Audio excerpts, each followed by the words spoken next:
Oh, wow. Saw it twice, so I was like, oh my god.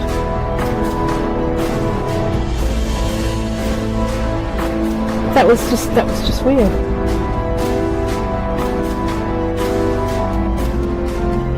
I always used to see a light coming up, Yeah. like a headlight, but there was nobody there.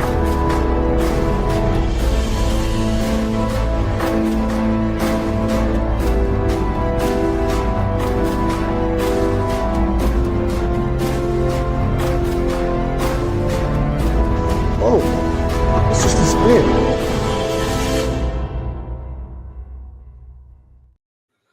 Hello, everybody. Welcome to Truth Proof, and we've soon come round to another Thursday night, and I'm kind of really thrilled tonight to be talking to Ronald Kinsella. And as you know, that Philip's been on and Ron's been on the show before, and they've always got something new and interesting to share.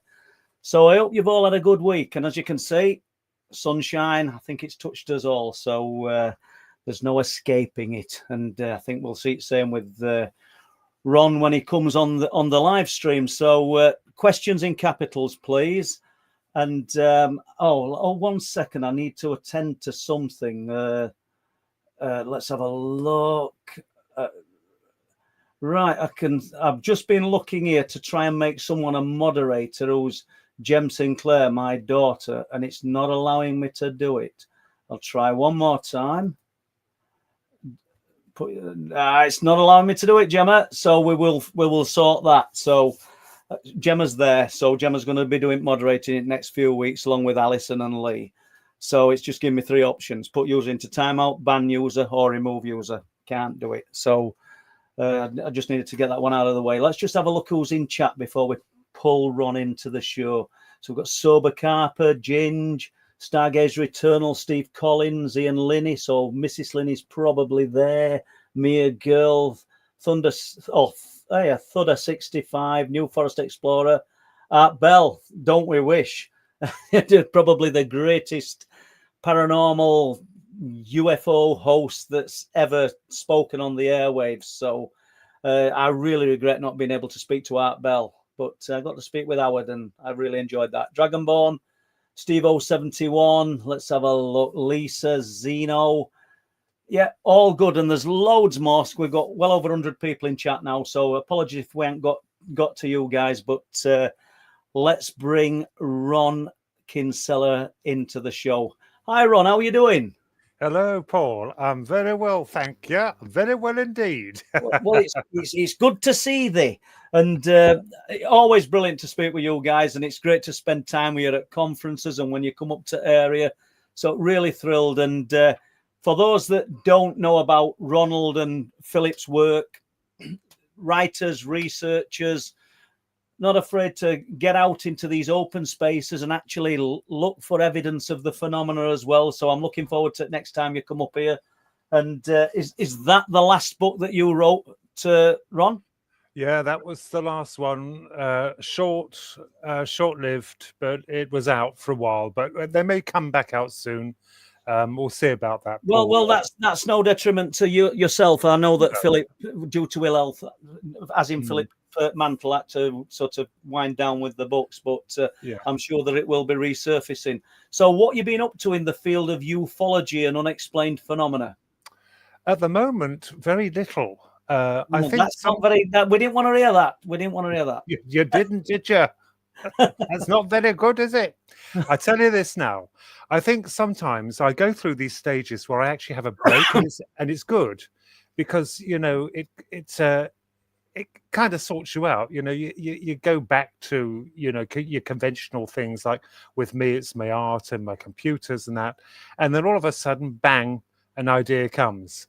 And that's when the new idea for a book comes, and I've had it. I'd say I've been a bit idle with the UFOs, although they're always there, and I take it very seriously. It's moments like these when you get an idea about the phenomena, and you think, well, there might be a new book in there. So I'm thinking about writing another book, a third one. When I sort out releasing the Digital Demon and Illusions, when that comes about, I have a publisher who's interested in releasing the ebooks, but the actual physical paperbacks, I might do them myself. We'll see. I mean, it's funny because I'm so relaxed about it. Mm. I was on Bob's show last night, bless him, Bob Brown, and Oh yeah. he said to me, "Would you like to promote your books?" And I said, "I got no books to promote, Bob." Oh, Yeah, so that aside, I'm gonna release them, but all in good time. I think the ebook will be released this year. The paperback, certainly of Digital Demon, will be released this year, but Illusions will probably be early next year sometime. But what's changing then with the shape of what we're dealing with?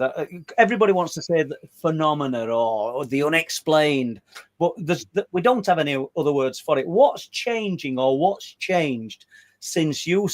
I don't mean your personal experiences, your childhood experiences with yourself and Philip. I'm on about as you've been involved in it and started looking into it. What's changed? How have you seen it evolve? Is it the people that have evolved, or is it the phenomena that's adapting and morphing almost chameleon-like? Yeah, well, since I started it, I'm taking it seriously in perhaps my early to mid 40s. It hasn't changed much at all. And I've got something to say about that actually as well. Okay. But when I was younger, certainly we looked into it, secretly. We didn't have the internet then, as you well know. We didn't have that. We had libraries and had magazines and things. But in the past, the 1950s, when I researched this, yes, the aliens, there are multiple ranges of them, from Mr. Spock, would you believe, Vulcans, to Jellymen. And to my mind, even when I had my encounter back in 1982, I call them the doctors. We won't go into all that. People have heard enough of that. But it was brief. You say that, but we might touch on it. But just go on then, Ron. I'm butting in, but we might touch on it if you want to. They were like people, men, but they were armored. So I gathered later on in life, when I started researching this, that they weren't really fixed with an identity, a solid identity, because you had before them, we even had in the Victorian era, Spring Hill Jack, a devilish kind of chap that could leap quite high up, and he troubled women. I'll put that kindly. He troubled women, but so they couldn't be greys or things like that, because they wouldn't understand the concept of that because of their mindset. Yeah, and people of the time thought they were some kind of trapeze artist, didn't they? Because they were flipping from building to building and roof to roof, Spring Hill Jack. I'm sure there's people in chat who know all about Spring Hill Jack. Well, there'll be some that don't, and they might want to look into that. And the people in Victorian times, I believe, weren't it? And they believed that this man or this whatever it was a trapeze artist, and he were doing these things due to these abilities, but it were impossible what he were doing. Now, whether it's just urban legend and it's just got added to, or whether we'd got some actual alien being that were doing this, it's clearly this personality existed. But I don't want to say alien because we don't know what he was, do we? No, but they couldn't be, I think. Have you ever read a Victorian account of an abduction? No, you know what I'm like when it comes to reading. Yeah. Okay, so this is the problem we're having, because either they're new and they evolved from the 50s or 40s or 50s onwards, or it's been here for a very long time. I tend to think the first, that they have been here for a very long time, that it is adapting, because there were goblins, fairies. Even, I thought about the Pied. I thought about the Pied Piper, right? Although it was based on a nursery rhyme, is there some substance to that? Is there a truth to it? Was he part of this phenomena that he was he wanted to be paid to get rid of the rats with this flute? So he killed them, and because they wouldn't pay, he led all the children into the crack of the mountain, and they disappeared. Are these? I know we could say anything is an urban legend, but there might be some truth to it. So we move forward to the 1800s, and we look at the airships. That we had airships in the 1800s, certainly as God, what was his name? I've got it in there. It's French, I think. Yeah. He developed a maneuverable one, steam powered, I think, or something, dirigibles, and they popped up in the 1890s, exotic ones, Yeah. perhaps even before that. So it's as if someone has been assimilating our own ideas. They can't think straight for themselves in human terms, because it's strange how the craft's adapted, or albeit a little bit more modern. I can get my head around it. Seriously, the shape of the phenomena adapts and morphs into the advancements of mankind. And because I can only speak for the archives here in East and North Yorkshire, but I've looked into those, and the late 1800s, the early 1900s, they were talking about airships, and it was fascinating that these things, huge beams of light, sort of beaming down onto the ground, but then when people tried to interact with them, they were moving away at incredible speeds, which takes away from the fact that, is it some kind of, I don't know, some kind of man-made thing that we're not supposed to know about? So you know where I'm going with that, don't you? Well, allegedly one crashed near a town, near Judge Proctor's house. I think it destroyed his flower bed. He was none too pleased. But some of them came down. But the point is that, there's so much to this, the phenomena, that we're left scratching our heads. The 50s, let's take that for an example. Flying saucers were in vogue. Well, on TV, they had a load of B movies of flying saucers. And lo and behold, people see flying saucers. Now, I've already had someone state that, there were flying saucers witnessed prior to that. He was correct. Of course he was. Of course there are. They're even painted in biblical renderings, of these saucers. But obviously they didn't catch on so well. Especially, as I stated, the era of the Victorians would never understand it. To them it might be some kind of exotic airship, but that's as far as it goes. I don't think their concept of aliens was very well received back then, and it just, I don't think it would have worked. It wouldn't have worked, with them. So perhaps this phenomenon took on another guise, some kind of shape. Well, what? I mean, I'm asking you something, and I'm putting you on the spot because I don't know.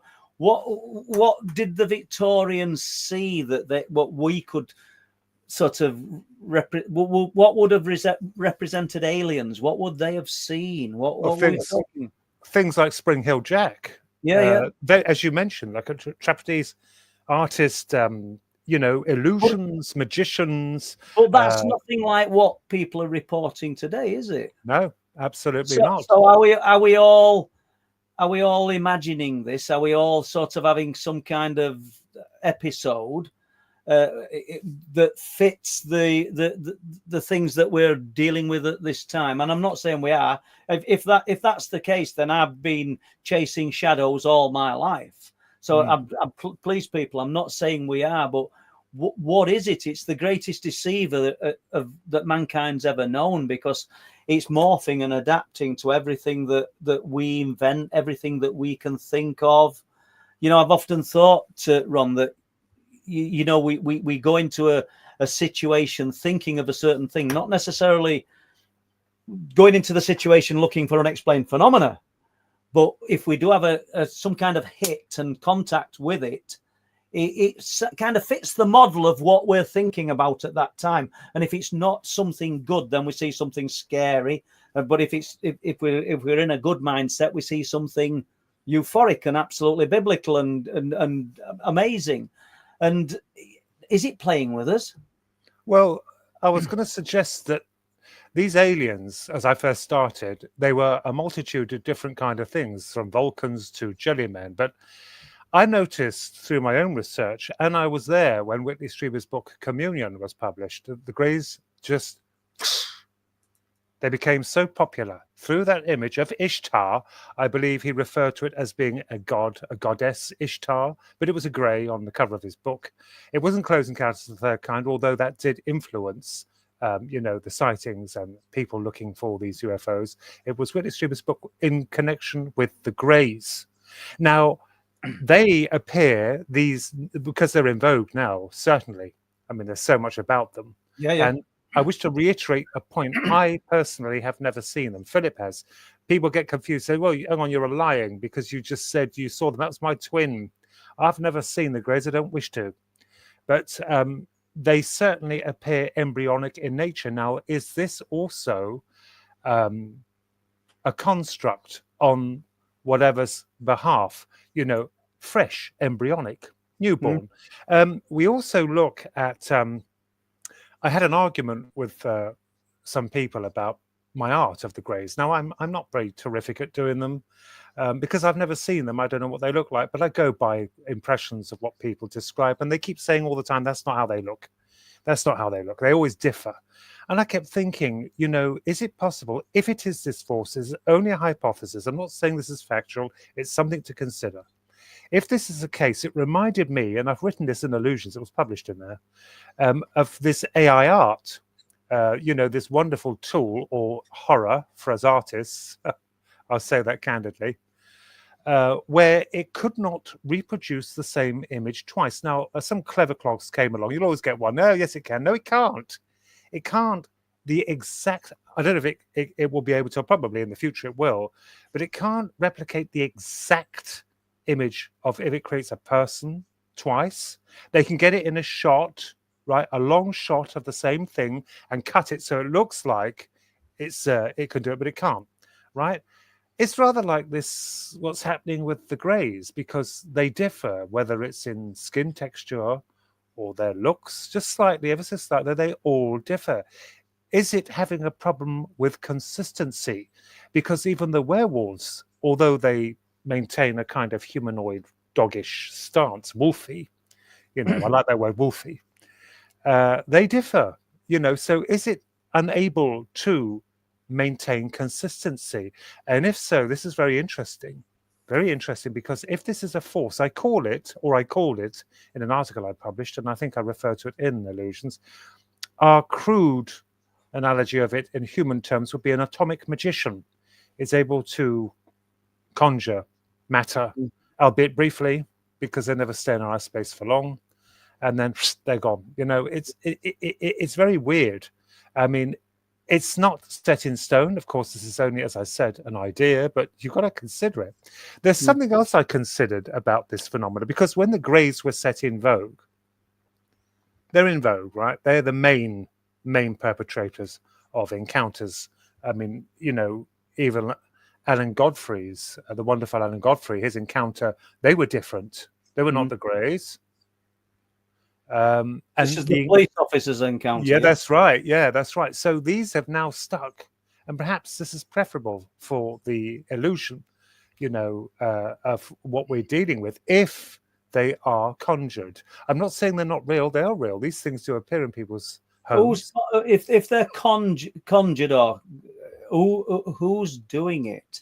Are we creating the ingredients for these things to manifest in the form that we're expecting, as in the greys are in vogue, as you've said now? So that's what people are seeing. Do you think in 20 years' time, as we've adapted, providing there's a planet left in 20 years' time, as we've adapted, do you think that the aliens will look different? Because they certainly did 40 years ago. Yeah, we certainly do have a take in it. Evidently, something's listening to us or reading us. Our mind's consciousness. You see, it has to always be just outside the basis of reality. They couldn't have a horrific Scooby-Doo standing at the end of your bed, and it couldn't have a Dalek. That would not be taken seriously. It's always something that's on the edge of that horror, something that's clearly different. Now, spacemen were, really boomed in the 50s. People were fascinated with the fact of life on other planets. So is it quite possible that this took advantage of that very thing? And it's also what I was interested about, and correct me if I'm wrong, because I'm not, infallible. We do make mistakes from time to time, even with theories. But I actually also worked out that in the 50s, when you had contactees, the legitimate contactees, there are a number of them that are dubious. I won't name them. One famous one in particular, I don't believe at all. Okay, so when these things came down, they landed conventionally. It's to say that they had landing gear, the ramps came down. It's funny, isn't it, that when Star Trek came out in the 60s, the beaming up effect occurred. People were beamed up.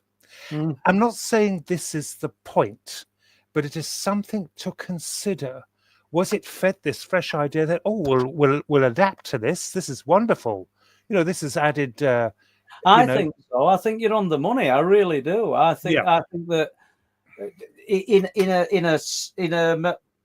in another way, we kind of touched on it earlier, that the mindset that we go into when we're looking for an experience delivers the outcome that we're ultimately going to receive. I think we're shaping the phenomena. And I'm going to do the questions like this, if that's okay with you, Ron, even though it's cutting across. So Steve-071, any ideas on why a lot of the aliens use telepathy / mind speak? Is it possible that they cannot speak audibly or have never needed to? Thank you, Steve. A very good question. It would seem feasible that more than not, the research I've done, when these greys or the aliens or these things talk to people, it is through mind. So that's a good point. Very good point. I don't know that, but it would seem quite feasible that they are incapable. And you have someone else that they spoke to me using their mouths. Oh, yeah, But absolutely. majorly, you're quite right, Steve. That's a very good point. I don't know, but yes, it's quite possible that it hasn't, or if this is what we're talking about, they haven't gauged the art of actually sounding like us. But yeah, it's rather like using the mind to communicate. That's a good point. I like that. I've never thought of that. That's very good. Well, absolutely, and it that kind of makes you think, doesn't it? But let's jump back now, because I cut through your words with the question. Yes, thank you, Steve. Thank you. You will have all read reports and heard even grainy video footage of people talking about when they met. I think one of them might have been Wendell Stevens, but I could be wrong. Meeting the aliens, and please forgive me if I'm wrong here with this, but he talked about them being in uniform and having some kind of epaulette on their shoulder and things, as though they've got rank and either. And I don't mean Wendell Stevens in this, but either the people that are saying these things are just imagining it and fantasizing, or they're giving the individual experiencing what they wanted at that time. It sounds like I'm really widening goalposts to allow the unexplained phenomena in to fit all boxes, but it does strike me that a lot of people, as we've evolved as a species and as in the populace, we're actually seeing the phenomena evolve as well, and it seems to be shaped by what's current. And what was current back then, it was showing us that it don't fit the mold now. We'll look at it, and the model back then does not fit what we're looking at today. Absolutely, that denotes authority. So in that scenario, I would imagine they were showing him. It's possibly he saw them as they were, but they were showing him authority. Hence all the paraphernalia, the epaulets and all that. It's authority. My incident I had back in '82 was authority as well, but they didn't have epaulets or any kind of badges. They were armored, and it's the way he spoke to me. And again, people say, well, did he speak using his mouth? Well, I couldn't see because there were masks. It's probably, as Steve said, telepathy. I would imagine it would have been. Yeah. But it was very distinct British authority. Like I would imagine, rather like a headmaster or a respected doctor, someone that was wise. That's interesting, though, in itself. And I don't know whether you've picked up on this, and I dare say you have, you and Philip. But look how you speak. You speak very articulate, very eloquent, and the interaction that you had with this unknown other, this spoke to you with authority, like a headmaster, eloquent, and have you thought about that? No, I actually didn't think of that. That's a good point as well. I mean, they weren't unkind, but they were forceful. But like the chap who saw the epaulets and the uniform, yes, I mean, they can bring dead relatives aboard these alleged ships that the abductees are taken onto. So are they plucking things from your mind? Absolutely. And making you see these things just as he saw the chap, the alien with the epilepsy. Oh yes, I don't doubt that at all. I mean, these people see them, and they always tell us different things. You know, this is another thing I found out with abductions. The doctors imparted no knowledge to me.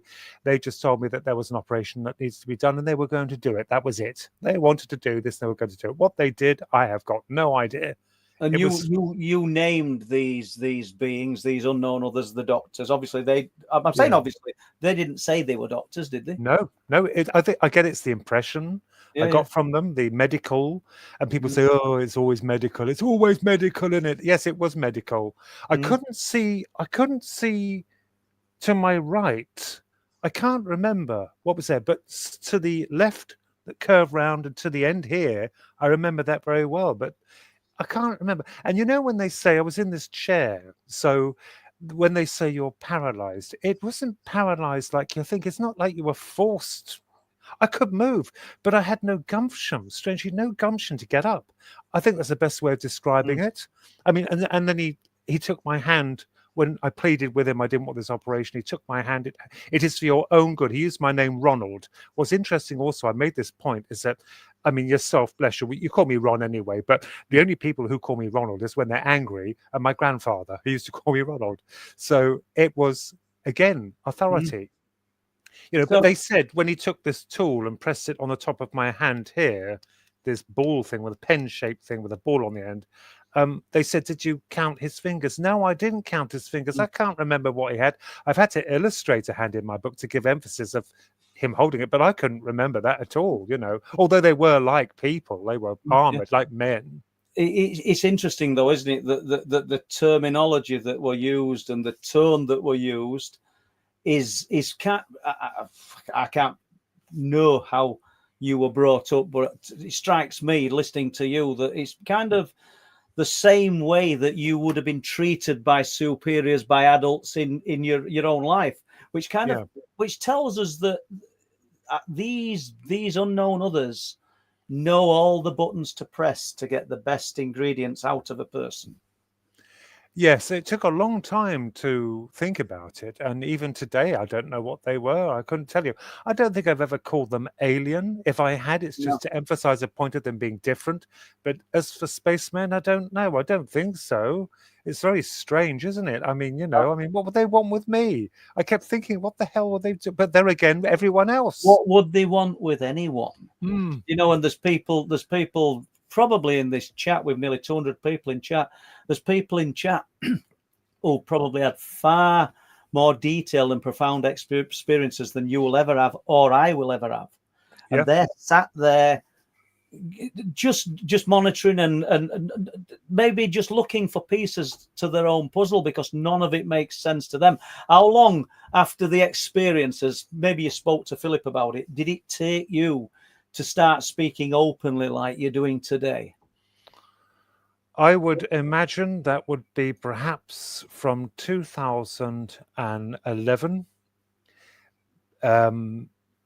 2011, because I wrote the book Twin Souls. It didn't do very well. It was published by Capel Ban. I've actually begged them to publish it. Philip had one done. I said, "Look, would you consider this book? I've seen these things." "Oh, well, we'll take a look." And they did, and they published it, but it wasn't well promoted. It didn't last long. But I was very passionate about that book because that is when I came out with it. In 2012, they were published. I think that was in there. I believe I did put that in there. The Grinning Cat and the Cheshire Cat and the Grinning Dog, because there was a grinning dog in there, you see, as well. I don't know if that was the psychological effect of fear afterwards. They screwed me up big time. That was in 1982. I mercifully have not seen them again. I don't wish to see them again. I don't want anything to do with them. Do you know what that did? That although they took me up through the roof, they just took me, seemed to go up. I afterwards I propped books against the blasted door at night. I didn't want the light off. I stuffed books at my back. God knows why. Someone said to weigh you down if they're taking you up. How old It's were good you? to laugh. Ron, how old were you when you were doing that? It's 13. Mm.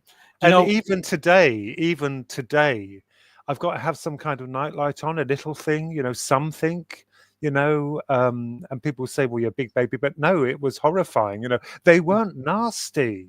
They were not nasty. They appeared to me as very, very academic. whether that was part of their ruse, I don't know. But they weren't nasty, but it was just so horrifying, you know. They And I weren't haven't forgotten it at all, you I was know. gonna say, they weren't nasty, but No. it's had such an impression on you that it's troubled you all those years, hasn't it? Let's face it. I mean, And what were they? I mean, you know, what the hell were they? Well, you talk about stacking books behind you and various things. And we spoke on last transmission, myself and Chris, the other night, and something come up about unexplained phenomena and my interaction as a child with these beings that I have no idea. You've just said what the hell were they? I have no idea what they were. But I used to step, and it's not therapy, this, people. I realise that in chat, but I'll just say it. I used to put toys, action men, and figures alongside at bed to wall, thinking that it was going to stop it happening. Yeah. And thinking it were going to stop it happening. These things, the action figures were somehow going to protect a person. And there'll be people, what we're talking about now will be too much for some and not enough for others. Because, but you can only speak your truth as you see it. And I don't think I would have in some kind of psychotic episode at the age of 4 years old to 14. It stopped and then it started again. When I was in my 30s, just 29, 30, started again till 1997. And I'm pretty sure that you've not stuck to this narrative, and Philip included, the things that you've been through and experienced just to reach this point, talking on Truth Proof or talking on Bob's show and at conferences. It's because it's had a profound effect on you. And it's brilliant that there's channels, not just suggesting Truth Proof, but it's brilliant that there's channels out there now where people can openly speak about these things. Because I think the main thing for me doing the Truth Proof channel and the last transmission is that I know that there are people sat listening to this who've had far more traumatic experiences, and I hope it helps them and in some way. Yeah. You know, I really do. So where do you see the research going now then, Ron? What's the next sort of jump for you? Are you just progressing with what you've been doing, natural progression, or due to disclosure, or the suggestion of disclosure, has it sent you in a different direction? No, it's just we're not going to have disclosure. I admire those people in the Senate. They are trying. The trouble is they're never going to give that out. I said this to Bob yesterday. I feel I'm not determined to actually make that factual, but I knew when I saw it, these wonderful people, is it Ross Coulthard and the others trying to Ross Coulthard's brought a lot of people, not brought them forward, but he's interviewed and brought their stories to prominence, hasn't he? To do with the downed ships and the pilots. Now, I made a mention about the Roswell case, the famous one, the 1947 incident, where was it possible that it was a Trojan horse? And what's interesting, when my book Dear Digital Demon came out, Jack Vallet's Trinity came out 3 months later, and he mentioned something similar. So we're thinking on the same lines. Okay, so but his was a gift, mine was a Trojan horse. And I kept thinking, well, let's consider this, looking back at past incidences, because the future is still, we can't ascertain anything now. Time has to pass for us to gauge some kind of pattern. We can't do it in the present. We have to look back, as we are looking at the past cases. You could develop some kind of idea. It's very difficult as it stands, because this thing's not supposed to exist. They are not supposed to exist. The papers and the authorities tell you they don't exist. So they don't exist, but something is here with us, or they are here with us. Now, what I mentioned about the Roswell ship, and this confuses me because, okay, let's say that it was a Trojan horse. Let's say it's this force, and it's dispatching parcels, packages, in the form of elaborate spaceships that were fashionable back in the 50s, right? I don't know what shape the vessel took, if they discovered it. There's always debate whether it's an egg or a saucer. It doesn't matter. It was something, right? And there were alleged bodies or pilots. Now, could these have been dolls? Not your inanimate ones, but created by this as like aliens. You know, they could move about a bit, and they could fool us, and even give us the semblance of DNA or something. Yeah, spacemen guys conjured, you know, but something was in that vessel or ship, you know. Now, if this was the case, all right, let's just take this as an opinion, right? So if a spaceship had crashed in Roswell, logically speaking, and I've heard people contesting this, and they're wrong because either they've been elaborating on it or they want their narrative to fit. Right, okay, so it crashes. You would think an SOS, help? We had just come out of the Great War, 1945, Adolf Hitler. And also there was the Cold War. So do you really think that they'd be stupid enough to leave parts of their technology on a very powerful country for the whim of the military to gather and weaponize? If they were visiting here, they would know something about us, surely. You Certainly. make a great point. Yeah. So there was no one to pick them up, right? So we move on from that. Okay, so if this was a Trojan horse, that was scooped up. Now, I found out there were other crashes. I'm not going to go to the individual cases of them because that would be too long, but these things crashed throughout the world. You had them around the time and afterwards, you had, and perhaps even before they crashed, but they all look different. And I surmised in illusions that, is it just possible that each of the ships had to differ in looks along with the pilots, so as not to raise suspicion that the same species was having the same trouble? And if so, what were they delivering? What was it dispatching?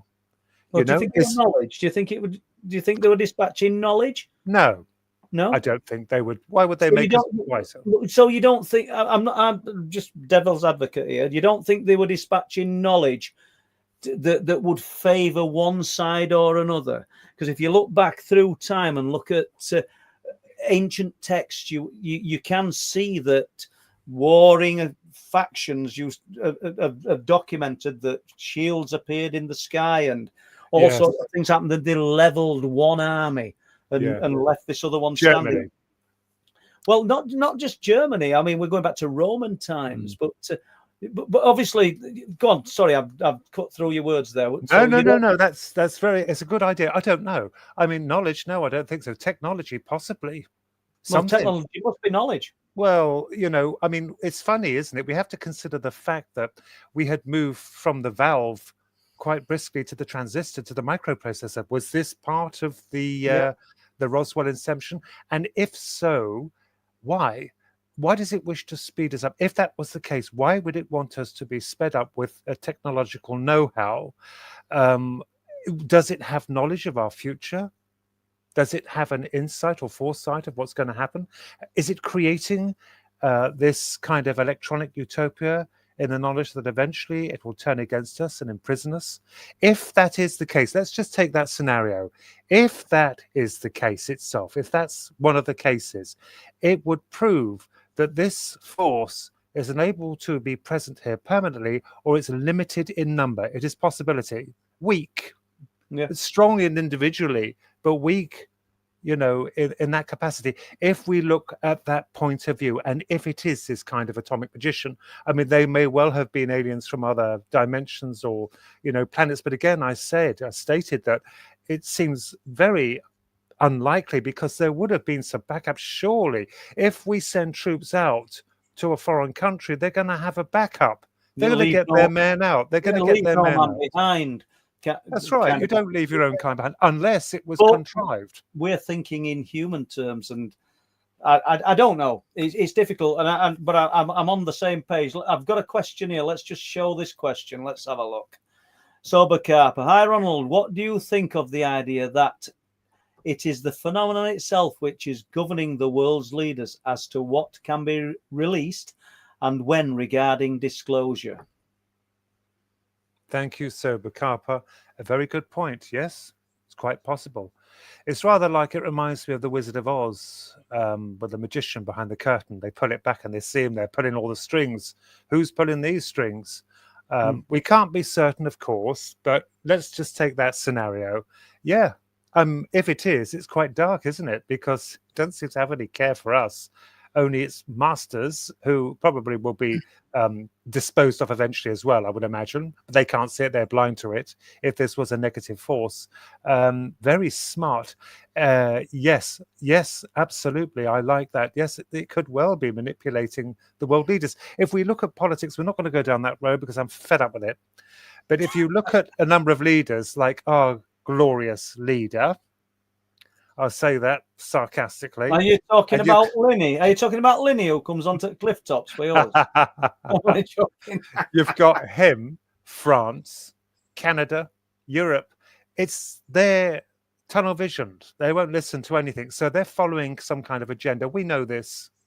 So where's that agenda coming from? Is it the WF? It's sabotage and ruin, that's for sure. Is it the CIA? Is it NATO? We don't know. But who's above them? Who's ultimately giving these orders? I'll tell you this.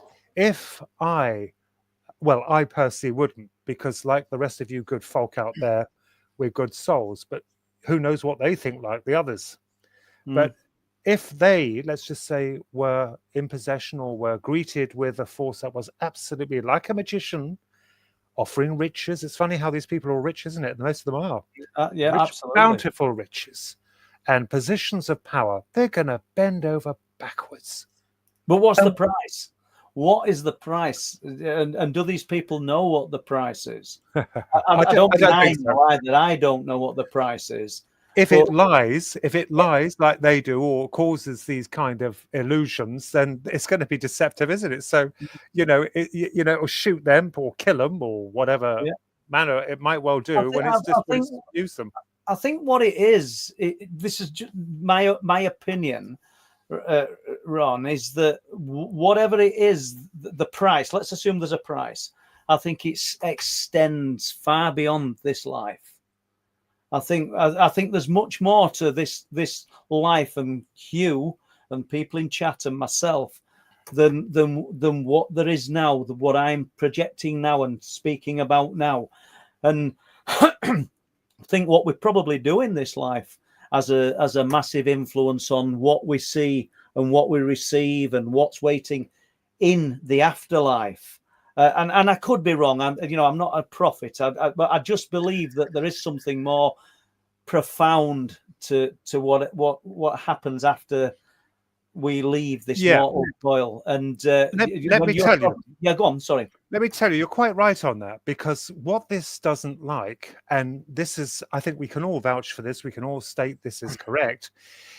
The sheer volume of negativity being broadcast. The internet has been used against us. Propaganda. They will tell you that even I'm lying. They lock people up for telling the truth and award those and knight them who are corrupt. But there's been an enormous amount of fear mongering. The environment, energy, water shortage, it's always the same, always the same. It's as if something is keeping our soul level crashed or pushed down. I'll give an example. I had this feeling. When we left the EU, now people who wish to stay in, that's fair enough. I've got nothing against them. We left it, all right? But I felt at the time, this, we were lifting.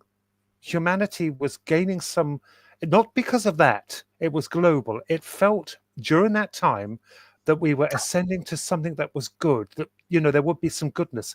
And guess what came along? The word we can't mention, COV, and it crushed everything. It pushed us down. Was this contrived also to do the very thing, to denounce and destroy the good energies? It's funny. I knew a tobacconist, an old boy, that when I had this feeling of us rising, something very strong, good. It was good, right? I used to go and see this old boy, and I was blown away by what he said to me. And I never thought he was religious, and it wasn't religion, really. When this thing began to happen, the unthinkable globally, he said to me, the demons are taking possession of the planet. And he was such a sound old boy. I think he's dead now. The demons are taking possession of this planet. And when it just sits in the back of your head and you think, it would seem almost what is occurring demonic. It's always pushing for war. They keep threatening of nuclear wars if it's entertaining, when it's a damn horror. They keep pushing for war. You may be conscripted. Energy bills are going up.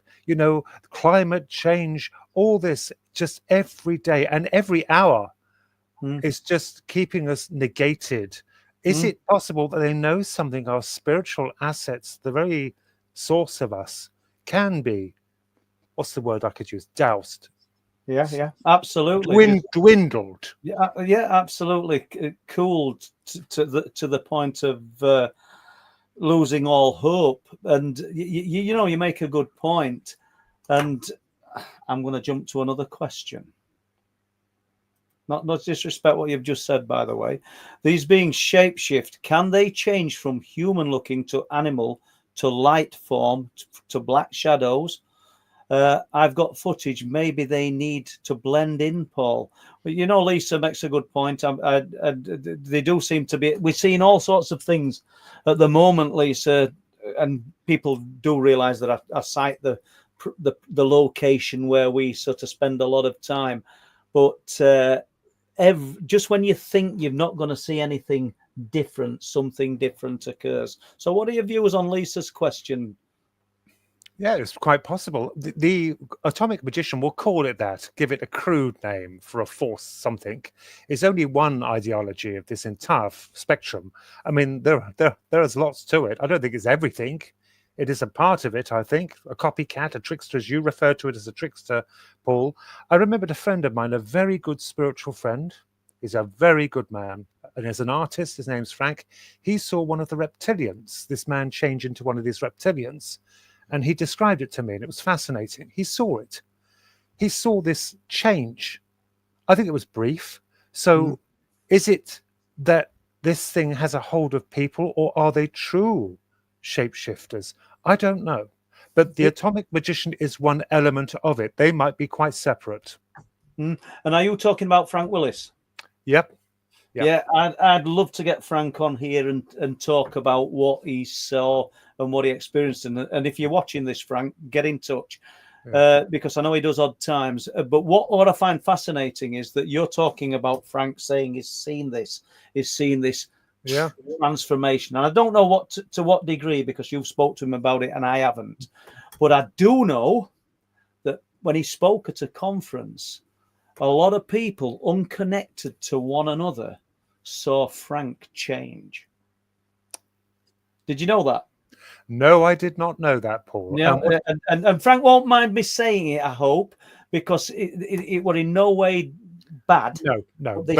They saw some kind of shift, and I think that's fascinating that he's seen this, and I wonder if it's because there's an ability within this man, special ability within this man, that could allow this to happen. He's spiritual. He's also in the Guinness Book of Records.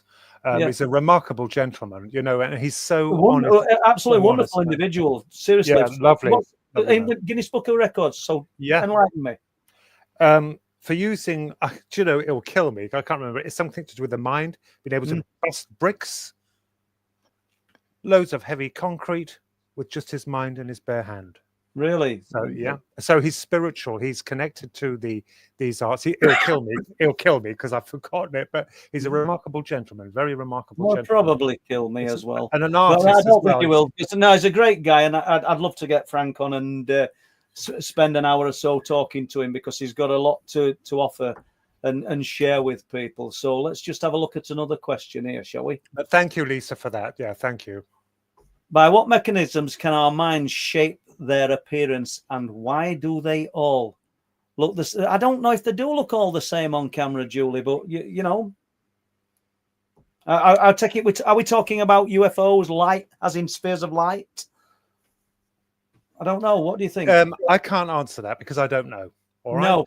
If you want to elaborate on that, Julie, with this paper just blown off table, if you want to elaborate on that as regards what you're actually meaning, please do.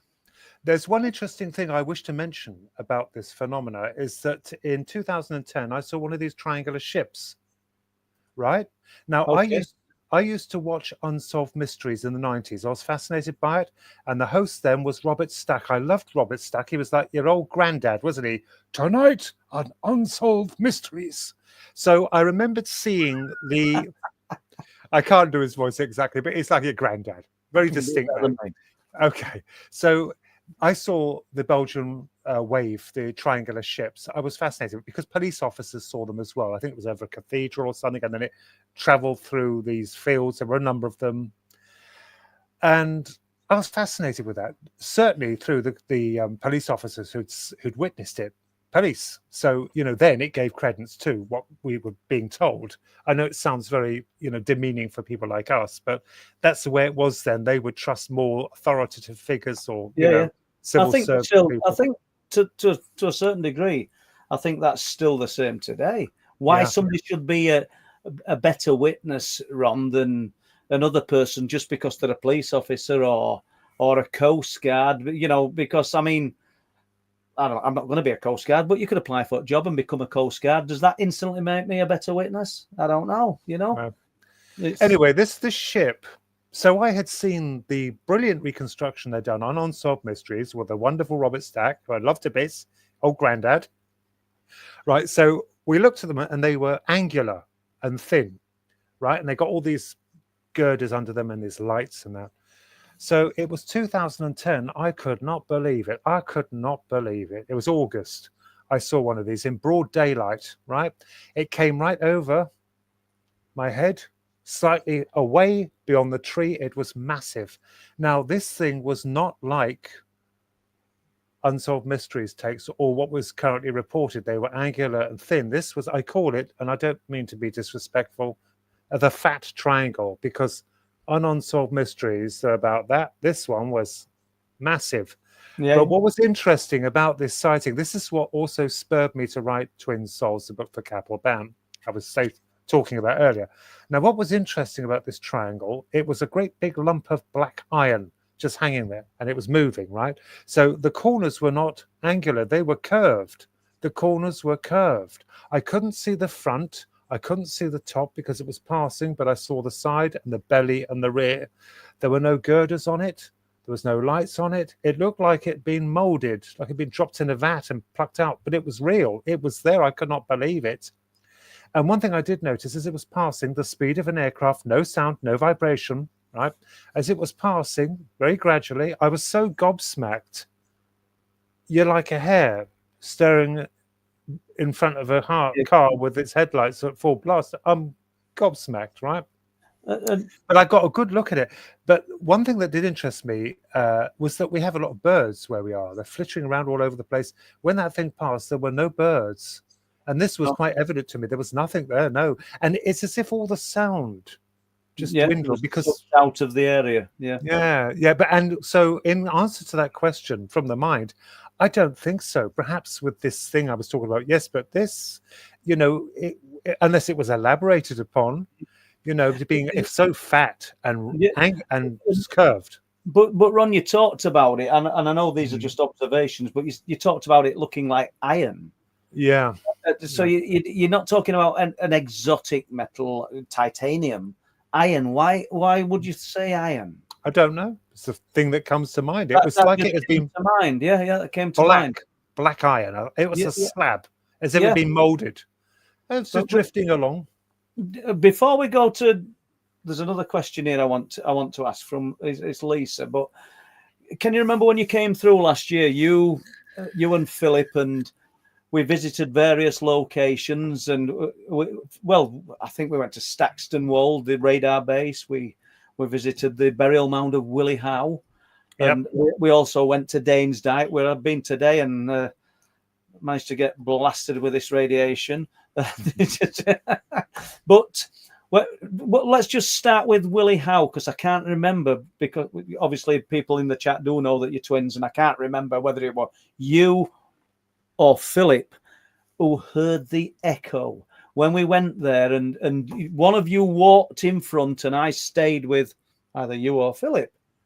No, I walked on, but there was an echo, wasn't there? Can you remember? Yeah, I can. I think it was Philip who heard it. I think Philip, I heard it slightly. I heard something slightly. And it was strange, because obviously we've been to this burial mound. If people have heard me speaking about the burial mound of Willie Howe many times in the past, where there's all these stories from folklore, UFO sightings, strange lights, and Philip will say Philip heard the echo, as everything was echoing as we were speaking back to him. Obviously, and this counts for everyone in chat as well, we've no proof of anything that we're saying. We go onto the cliff tops, myself, Pete, Linny, groups of people. You and Philip, you go to various locations, not necessarily looking for the phenomena because it never presents to order, but you're out there. You're trying to experience something. But invariably, we're filming lights in the sky. We're listening to people relay reports, but there's no proof of anything. So I'm just talking about this echo, and it had a profound effect on Philip that day. But there was also something else that happened when we went to Dane's Dyke that I found fascinating, and I think I know you know what I'm going to talk about. Because Philip's snapping photographs with his phone, an half decent phone, and he contacted me probably an hour, 2 hours afterwards when you arrived back at the hotel, and he said he caught something on the phone.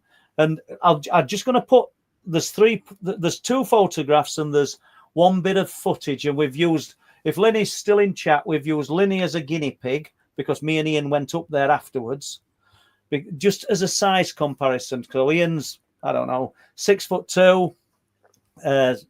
17 and a half, 18 stone. So you know that you're looking at a big presence in the distance. I'm being really kind there, aren't I? Big presence. So let's just do that. So we're looking at this picture, people, and if you've not seen it before, and I don't know, can anybody see my mouse moving about there? No, you can't. No. So let's look to the right-hand side of the picture, slightly higher than the center, and there's a black shape, and that's where Philip took his picture. That's the distance. That's the actual picture. So we'll move on, and I'll pull in on the shape so you can see that, and that is the picture that he took. And we've looked at it, and we've played around with it. I mean, you were there, Ron. You were there. Yeah. There was no one there, was there? No, there was no one there. No, that was just us. There was no one there. I mean, I would have missed it. It was Philip who noticed it in the photograph, because I know it's on his camera, but I would have missed it completely. But there was no one there, because you can hear people. The leaves, you can hear them rustling along. There was no one there. So it's autumn. I can't remember time, obviously the exact month, maybe in October last year, but he pulled this picture out, and I've been there today. I've actually walked past where this was, and in comparison, me and Ian, we went up there and we did a few photographs and a little bit of filming. The black shape to the right-hand side of that picture is just a tree stump that's just been cut down. So, and that's quite substantial. But you know, once again, all you guys have got is my word, Ron's word, and Philip's word. This hasn't been photoshopped. This is the original image. And you choose to believe that or not, but that, whatever that is in that picture, was not there when we were walking through. So we'll move on, and we'll just a little bit of footage, and it's probably going to last 2 or 3 seconds of, you'll see a grainy lump, dark lump. I'm sorry for saying it like that, Ian, but that's Ian. And then you can get the comparison and use the tree. Imagine this big tree to the left-hand side, and imagine the overlay, so you know that we're in the same place. So let's just move on, and let's do that. So you can see that, and there's the tree. And we'll play it one more time. And so you can see the object, and then when I play this, you will see Ian stood in the same position, and the tree is just a carbon copy. We've not, obviously the size of the tree is the same. We've not expanded it. And there you go. That's Ian, 6'2", in the same place. This, whatever this is substantially bigger, and granted, we're always going to get the debate, and it's somebody that we didn't see. But believe me, there was nobody there. No. And I don't know what your thoughts are. Let's just pull you back into this as well. I don't know what your thoughts are now. I don't know, 6, 8 months later.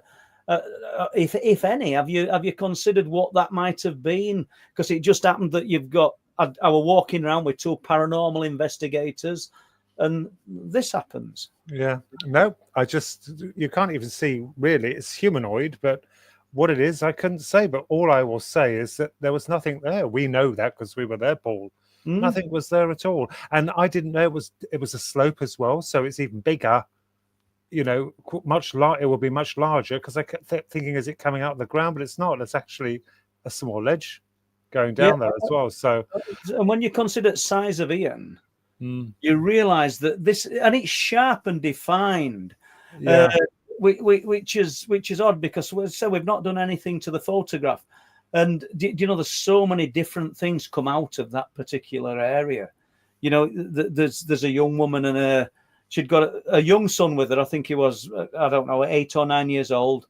And he was running along playing just some games with her older brother. And this woman's in her 20s.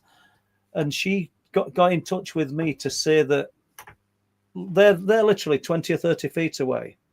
And on her shoulder, right next to her ear, something growled deep and guttural that terrified her. They never heard it. There's strange things occurring in this area. I mean, she's got no interest in the unexplained. She's done what everyone else does when they've had an incident of unexplained phenomena and just sought out some kind of answers, and just sort of knocked on my door, hypothetically. Yeah, sent me the email, but I don't know. Well, it takes on so many different kind of guises, and also the incidences are very, very broad. There was a case of the Hexham heads I recently discovered, basically with these kids. I can't remember exactly where it was. It was somewhere north. I have studied it, I've watched it, but my memory just these kids. No, go on. I need shooting, don't I? The Hexham heads, anyway. So these kids, they find these two stones, they dig them up, and they're like in the shape of faces. I suppose in comparison, they would look like those funny icons, you know, with the grinning face, but they're much more cruder than that. And one's a male, and they believe one's a female. Well, when they dug these up and took them in, they showed their mum. That night, she saw, she was absolutely horrified. I think many people might know this case. She saw this kind of werewolf in the room, and she was horrified. So they got in touch with a doctor, an archaeologist, a respected archaeologist, and had the stones sent to her. Now, she didn't know of their encounter with the wolf. Okay, this huge giant wolf that could get on all fours. No, they didn't tell her. Well, I mean, you're not going to, are you? They just wanted to know. They believed they were associated with these stones, these stone heads. So she had them in her home, and she's got kids as well. And it seems to be kind of more receptive to children, because when the doctor went out with her husband, I think they went to London and left the oldest daughter when she came back from school, you know, to look after the younger ones. The daughter saw the wolf, the huge wolf, and the scientist herself saw it as well. She had them sent back. I don't know what happened. I think they went missing, but these were stones. So, you know, it's like you capture them photographs unaware. You touch stones, allegedly, if this was the case, to conjure these things. I think, do you know what I reckon? I reckon this is nothing to do with the stones, or it's nothing to do with photographs. This thing is connected to us through consciousness, absolutely. And it will find something to latch onto, some kind of symbol, anything. You know what's interesting about this, talking about symbols, which seem to be very prevalent. One thing I did do, I was interested in the Philosopher's Stone. That's not the wonderful J.K. Rowling's Harry Potter and the Philosopher's Stone, the wonderful J.K. Rowling. It's not that. It is the actual Philosopher's Stone. It's an alchemy thing, you know, a magical thing that can turn things into gold and all that. They were seeking it, right? But the symbolism of it, I suddenly noticed something that struck me. Now, I was struck, I think, for a reason. I can't tell you why, but I looked at it, and then I took the symbols apart that were in it. And lo and behold, these symbols are the same that appear on the PlayStation console. Really?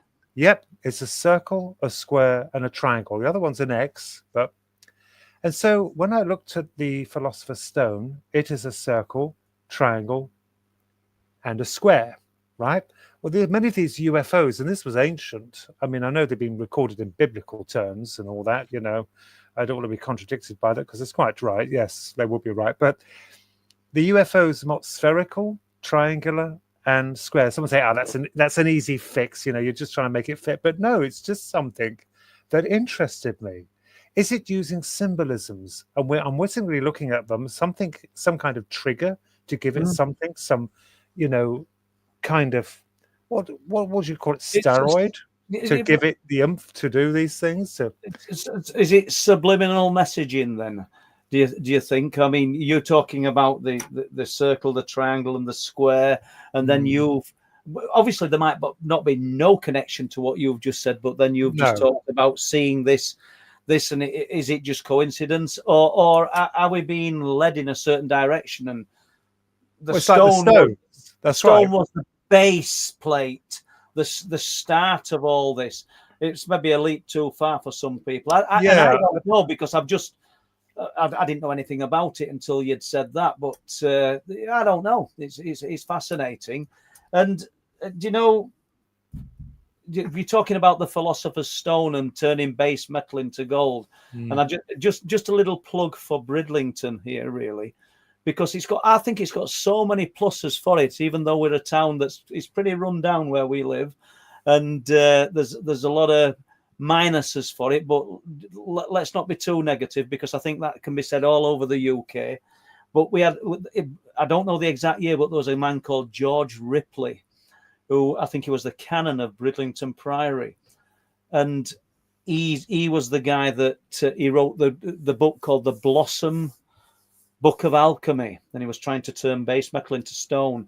And probably the man that people recognise most importantly is John Dee, and looking into obsidian mirrors and things. But the Queen's sorcerer, the Queen's sorcerer took a lot of his knowledge from George Ripley, and the Ripley scrolls. So if anybody's interested in that kind of thing, just type in the Ripley scrolls and you will find lots of information about George Ripley. And he was from Bridlington. And we'd also got one of the last saints to be canonized in the old authentic way, which is St. John of Bridlington, who was John of Swing originally. And he was attributed to, I don't know in his lifetime, but 29 miracles, and some of them in his lifetime. Now, let's assume that they're all elaborate and people have just, I don't know, just sort of embellished them over time. But what if one of those miracles was correct? These things do not get written and documented because there's no substance to them. We're on those cliff tops, Ron, and we're talking about the strange and the unusual. And we were up there last night. Gareth came up, travelled a considerable 3 hours to spend some time with us. I really appreciate us. I saw him in chat earlier, so good to see you, Gareth. And he came up. There's Linny, there's Pete. There's lots of people up there with us. We're not talking 10s and 20s, but people that come up and visit. And I never saw nothing. And I know I'm rambling here, but I never saw nothing until about 11 o'clock. And then above the cloud base, just a huge light just flared up and disappeared. People said, "Did you get a picture of it?" No. You're not ready for it. We've not got the funding to have banks of cameras running. But what I found interesting, and what I really, really did think were great, that Gareth got to see, over the sea, and not miles out to sea, literally midpoint as we're looking, a camera flash just went off over the sea. Gareth saw it and Linny saw it, and they both erupted into, "Did you see that?" I went looking in that direction. Pete didn't see it, So we missed it. And Patrick were up there, and Patrick didn't see it, but two people saw it. And it was clear that they saw it. And these little facets of the phenomena are intriguing. I'm not saying that was for us. I think that we were just privy to seeing something really strange. Whether it's some exotic Earth phenomena that science has still got to catch up with, I don't know. If it is, it's highly elusive, because it's got the ability to evade cameras and do all sorts of things. But they're just little things. When you and Philip came up, we'll say October, because I can't remember the exact date, after that picture had been taken, Philip and Sarah, my eldest daughter, we went up onto the cliff tops. Philip and Sarah suddenly erupted in, "Oh my God, did you see it?" And they saw the shape of a person running, like move quickly. I'm not going to say run, just move quickly in front of them in the darkness. There's nobody there. Yeah, I didn't see that, but they did, didn't they? And I They did did. feel there was something. I just felt whether it was I was picking up the vibes. I don't know, but I just felt like we're being watched or something. But I didn't Well, see that. No, I didn't see that at just all. out of interest, was it you that said we're being observed? I don't know. I can't remember. I don't know if One of we you did. One of yeah, you did. it Yeah, might have been Philip actually. yeah, we're being observed. Well, just are you okay for time, Yeah, Ronnie? Yeah. Okay. Let's just have a look at this. So, anyone who talks openly about these scary encounters are to be applauded. Well, thank you, Steve. It's not so much a question as an accolade, but or some kind of thanks. But you're right as well, Steve, because let's face it. I mean, how long was it before? I think we maybe touched on it earlier before you started speaking about this openly. How long was it? It was. It would have been. It would have, as I said, when in my 40s, mid 40s, 2010, when I saw that triangular thing. I've only seen one of them. I've never seen it again. Very weird. It was 2012 onward. I started to gain traction with it because of the internet, and it has helped because it brings people like us together. And Steve is quite right in that. But you know what? I'm going to just say this for the record. I am none the wiser. I'm absolutely none the damn wiser. I have tried, and I wish to explain to all the good folk out there that the atomic magician is only a hypothesis. It may not be what's happening, but we have to consider these things, many different things. You know, I would accept any resolve to it. If it was military, which I don't think it is, but if it was, I would say, okay, that's fine. We've got it sorted. If it was explainable, as you said yourself, phenomena, if it is consciousness, if it's us connected and we're somehow manifesting these things unconsciously that turn into these horrors, I would accept it. But we have got no answers. And that's what I love about people like all of us, because we're searching for the truth. We're not matter of factly stating this is what it is because we've got no damn idea, no idea. And it's frustrating because you go round, around, around, and, you know, you're just banging your head against the wall. And when, like, we saw those lights descending, 2016, the 9th of April at 11:15, I will never forget the date, when they dropped 90 feet up, when I saw them. It's the way they moved. I had a phone on me. I had a phone, right? I didn't film them. And of course, people will say that's a cop out. You know, you should have just. But when you're in the presence of these things, it is unnerving. It's also downright strange because what's interesting is as though you're hypnotized, but you're not. It's as if something is preventing you from filming them, but it isn't. It's like the doctor, you know, who mentioned about the wolves she saw. You know, they had cameras then. You know, people would just equally argue, oh, she could have quickly grabbed a camera and photographed it. She couldn't, even though it was in the house. When I saw the triangular ship, my phone was in the kitchen, right? I could have reached it, but I was frightened of missing what I was seeing. And I didn't at that time have any gumption of actually reaching for the camera. I got a damn good look at it. And I did with these things above us in 2016. I got a damn good look at them, especially how they moved. I don't think they're military because it's the way they moved. I'll be damned. We've got nothing like that. It's the way they moved in absolute precision. And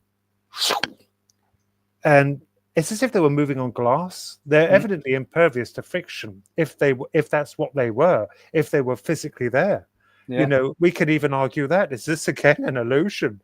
We can't say, but they appeared to cut the street off because that's pub night. There's a pub up the road.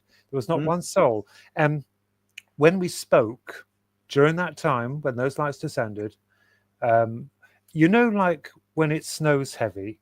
Yeah, there's and you go out and you talk. Silence. Yeah. Muffled. That's the only thing I can describe. People say, do you have telepathy from them? I had nothing. I got nothing. I was saying, I think, my God. And Philip was very excitable. I put that lightly. But you know, these things are very strange. So again, all that, the triangular ship, what the hell does it all mean? Why should I see them? Why would it appear there? Why there? If it was military, I wish to also add to this that I doubt very much, although people may argue they're right with their opinions, I'm not going to contest it, but I doubt very much if they'd flaunt their hardware over civilian airspace, they just wouldn't do it. What, to gauge a reaction? Come on. Do you think then, based on what you're talking about, and millions of other people who are getting to see these things, that they've probably got no regard of whether they're presenting for the military or whether they're presenting for Ronald Kinsella? They might not view you as any more or less important than the things and the people that think they are really important in the world, because the things that they're showing people, you hear of people having some kind of interaction and then saying they've been given a vision, and the people that have been given the vision, and this is no disrespect to those people, have been given something so profound, but the people that have been given the vision have got no chance of impacting that on the world to have an effect. That's right. Yeah, this is that's a damn good point, and I'll tell you why. So in the 50s, the aliens were concerned about atomic warfare, nuclear, but it's the same thing, right? They were concerned. So we're allegedly taking these people up and warning them, you have to tell the world, you have to tell the world. Well, damn, my goodness. Wouldn't they just make it easier, since they're so advanced, to just flit around, nullify them? People say they have, only temporarily. I believe that's an illusion by this force, right? So they would knock them out. If they're so concerned that this was going to be catastrophic, they're not going to risk anything from either their dimension, if there were ripples, or, the greater expanse of space, which I don't believe. Okay, so they would have knocked them all out. We build more, we'd inevitably build more. They'll knock them out again. We'll do it again, knock them out. We can't do it. They've won. They didn't.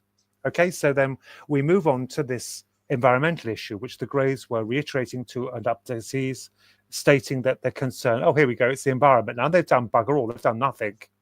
Okay, so they're not doing anything. They have done nothing. No. Okay, so that's where it stands. And you'll be surprised how many people say, oh, they've enlightened me. In what way? If it is good for you. But you haven't changed the world, have you? They've not enlightened you and give you an ingredient that you can put to the populace and change the world, have they? Well, they can't go to the leaders because they lie and they're corrupt as well. They want to weaponize their technology. So it's a right old pickle we're in. So why even bother? If they're so advanced, they can enter here. There was a story I read. I read the book 3 times. It was fantastic. I loved it. I read the book 3 times and I saw the miniseries. You bet I was so excited when they bought that miniseries. That was called Childhood's End by Arthur C. Clarke. Right? Okay. So the aliens arrive. These ships, these massive, glorious, angelic-looking ships appear, and the world stands still. And the supervisor for these, his name is Corellum. But they won't show. You remember this well, don't you? Yeah. Oh, I loved it. I do bet I've read that. I'm Arthur C. Clarke's fan, the biggest fan, I think. Anyway, so Corellum, they won't show themselves. They will not show themselves as aliens, but they start putting the world to rights. They create a kind of utopia. Yet it comes with a price, but they create a utopia. And this is how ironic it gets, So in the end, the people are really curious. They must see. We've got to see Corellum. We've got to see him. So in the book, it was, I can't remember, it was 100 years. But in the film, I think it was a number of years. Okay, so he reveals himself. And guess what? As the ships are arriving and lowering to dispatch Corellum, they're saying our angels are arriving. Well, he comes out and he looks like the devil. Really? Yeah. Yeah. So the irony there is, but they even looking like that, even the guys of keeping themselves secret until the moment came when they had done the good, they could do the very same. They could do the very same, no matter what they look like. If this was the case, no matter how abhorrent or how different they are, they could do this, but they haven't. They've done nothing. So we go back again to people saying, and then we can argue about the Trojan horses, but we've got no proof of that, if that's what they were, because who knows what was on there. Perhaps it was just an accident, but where did they come from? Perhaps it didn't happen at all. God, you go round and round and round. But I tend to believe there was something there. There's no smoke without fire. Roswell, I believe there was something unusual crash there, because the military did announce, it's factual, they had in possession a flying disc. For goodness sake, these are trained men. How could they ever mistake a weather balloon for that? They couldn't. Yeah. They realized the implications. I don't know whether it was national security on top of everything else, but they had in possession something that perhaps the other countries will say, well, hang on a minute, why has it crashed there? What have you got? Could it be that it would cause tension? I gather that's the case. If they categorically confirmed again and again that they had a flying saucer, so it all went dead, didn't it? So we're never going. And this is the trouble. You said it yourself. There's no proof at the end. We've got nothing. Absolutely nothing. I mean, okay, I think that we're in up around East and North Yorkshire. The things that we've filmed, the footage that I've obtained, other people, Linny's obtained. I think it's absolute. I think it's as good as anything that's been seen anywhere in the world, and we haven't really presented half of it yet. We're not on any stage, if that's the word. But what is it? Lights in the sky, lights on the ground. Do we know what it is? We've not got a clue. So you're wide open, and you're not leaving yourself wide open because that's the way of things. But this subject is the sort of skeptic stroke debunkers dream scenario, because we've no proof of anything that we talk about.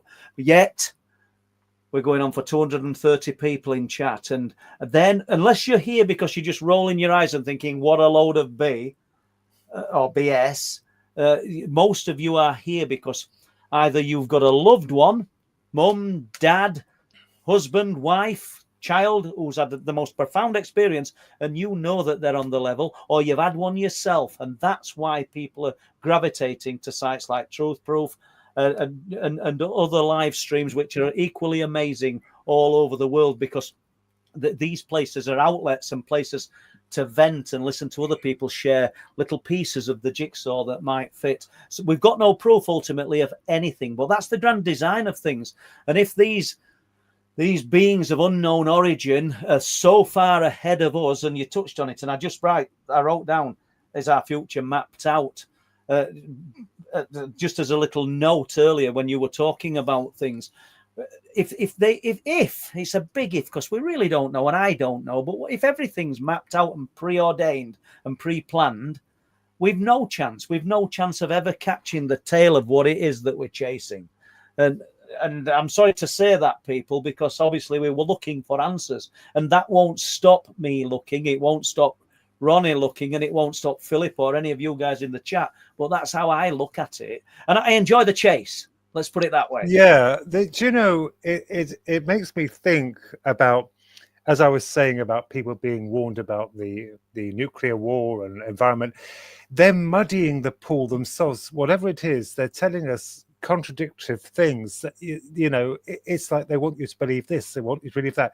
Is it possible that they're, with the whole get-up of them and this whatever narrative they purport to give, making people believe that perhaps if this was the case, and that they have star children, that they want hybrids and all of this is a ruse to completely confound us, so we don't look in a particular direction, so Absolutely. We don't find a weakness, because with everything there is a weakness.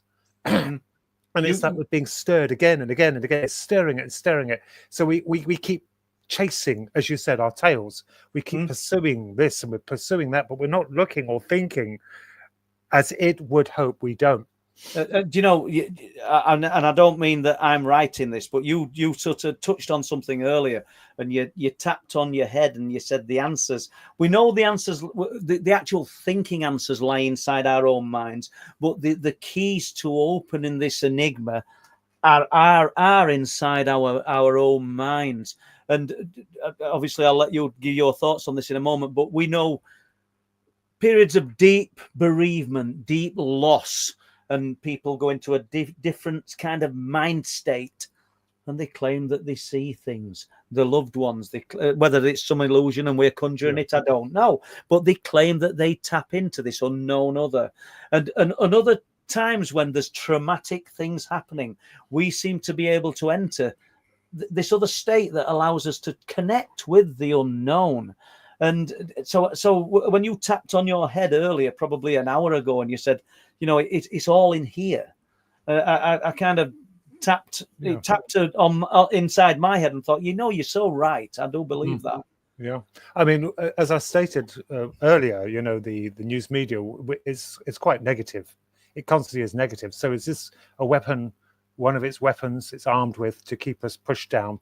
so that Yeah. you're boggled and you're bogged down with your payments, your debts, Absolutely. with global problems, war issues again and again and again.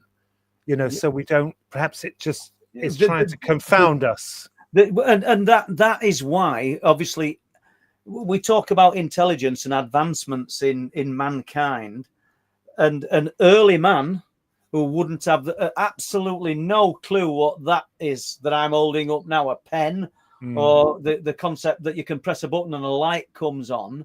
But without all those distractions, maybe they were more in tune with the reality of what it is to connect with the unknown other. And you've just hit on it once again. I mean, our minds are constantly being filled with the trappings of life. It's as though the more that we advance and the more that we create to help us and make things easier for us, it becomes harder. It's just crazy.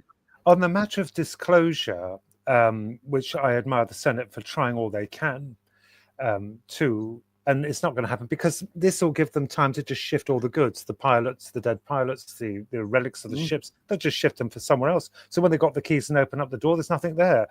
There's three possibilities about this. Either they're not real and it never happened. Okay, I don't believe that. So secondly, they are real, but authorities know something that's disturbing, that they can't give out. Or the third possibility is they don't want us to know, because if we believe that there was a power above us, which they would be, okay, they can't have that. They can't have it because they're the power. Yeah. If we start setting our sights above something over them, it's not going to look good for them, is it? Because you're now thinking, hang on a minute, there's something even greater than them or more powerful than them. So they've got to be three of the possibilities. I believe they have the pilots. They've got them down ships, whatever they are, whatever. It doesn't matter where they come from, as I said, what they are. It's different. They're different. Obviously, anything that is very rare is unique. Absolutely. Whether they had technology on them or not, I don't know. If mankind can exploit it, they will. Yeah, I mean, that's why when I mentioned about the Roswell, if it was downed, there would be a damn good reason if it's a Trojan horse for it to be, after the war, just during the Cold War and after the Second World War, unless it was an accident. But there again, why, if it had crashed, there was no SOS, there was no salvation. I've read somewhere where they tried to fit this with a narrative. I'm sure I read it in a book somewhere. Forgive me, I can't remember where it was, but I know I've read it, where they said there was a backup. You always get someone saying there was this, was a backup. There were lights seen. Oh, come on. They're efficient. They're smart. If they'd crashed, they would have picked them up as quickly as possible. End off, It's like our own team. You'd send a SWAT team in to go and collect people stranded, military personnel. They would get them out. They would save them. And they wouldn't, I would think, be very precarious to leave alien or exotic hardware. Unless they left something that they wanted us to pick up and develop to their own ends. Insiders within insiders. You touched on the word keys earlier, the keys to all of this, literally just, 3-4 minutes ago. It might be a good experiment. If anyone in chat can think of some kind of experiment that we could all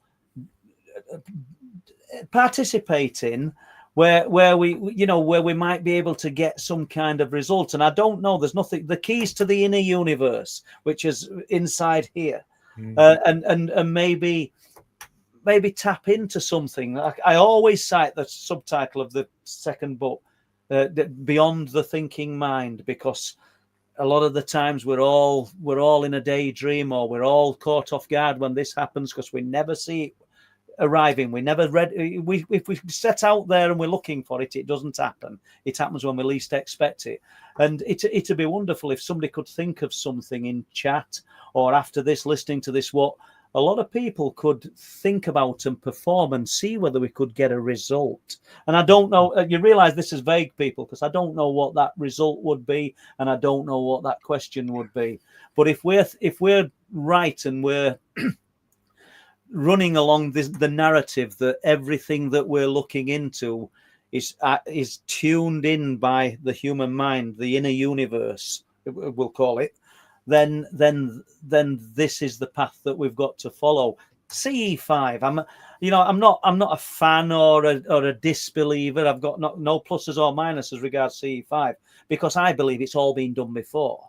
I'm not deeply religious, but I think the power of prayer is no different to CE5. We're just tapping into a different type of phenomena. Yeah. And please don't think that I'm disrespecting your religion, because I'm not. Because let's face it, though, if we're going to be really critical about it, if we read the Bible and look at religious books, the things that we're reading there, it's supernatural. It's the Lord, the God, is a supernatural being, and Yes. And we listen, and when we read the text, we're looking at things and listening to things and digesting things that are no different to the reports of unexplained phenomena and strange lights and strange occurrences. I don't know how we've arrived at this point, people, so I do apologize. I've done my little ramble again, haven't I? So any thoughts on that before we move on to a question?